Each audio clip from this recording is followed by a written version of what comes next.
NASA reveals the dark areas it wants astronauts to explore on the Moon. If all goes well, in just a couple of short years humans will return to the Moon for the first time in over half a century.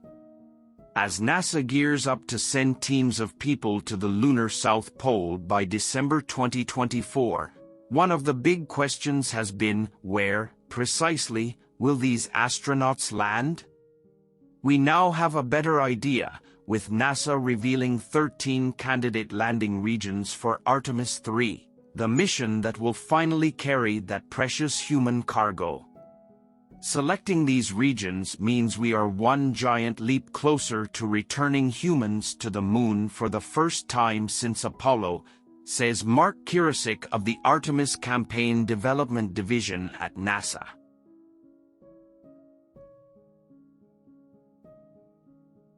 When we do, it will be unlike any mission that's come before as astronauts venture into dark areas previously unexplored by humans, and lay the groundwork for future long-term stays. Each of the 13 potential landing regions is within 6 degrees latitude of the lunar South Pole, a significant target of future exploration.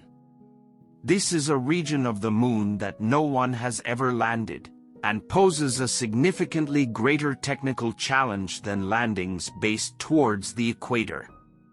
For this reason, 2 uncrewed stages of the Artemis mission, Artemis I and Artemis II, must succeed before humans can safely launch. But the lunar South Pole will be worth the challenge. Craters in this region lie in permanent shadow, forming cold traps that barely exceed -163 degrees Celsius, -260 degrees Fahrenheit. It's hoped patches of water ice up to several meters thick could lie hidden in the darkness, providing future missions with a valuable resource to study and utilize. The 13 landing regions, shown in the map above, are all roughly 15 kilometers, 9 miles squared, each harboring a number of possible sites around 200 meters, 656 feet in diameter. Potential landing zones are all close to, or even on, a crater rim or ridge, within moonwalking distance of a permanently shadowed region to ensure that astronauts have access to places that may contain water.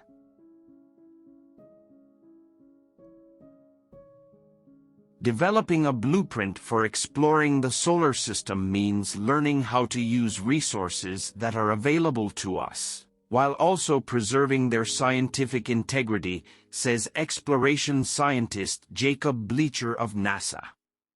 Lunar water ice is valuable from a scientific perspective and also as a resource, because from it we can extract oxygen and hydrogen for life support systems and fuel.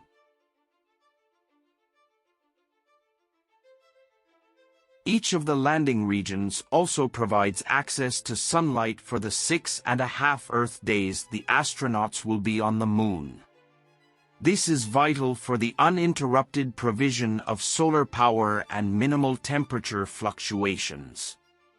The craters currently being targeted are Faustini, Shackleton, de Gerlache, Amundsen, Nobile, Hayworth, Malapert, and Leibniz.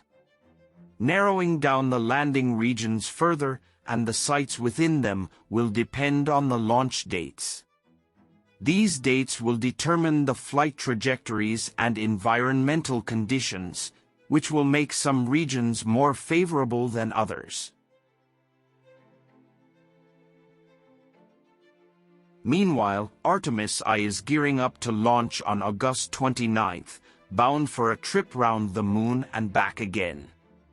This mission is uncrewed, but has test dummies on board to collect data on what physical effects future astronauts might experience on their epic journey.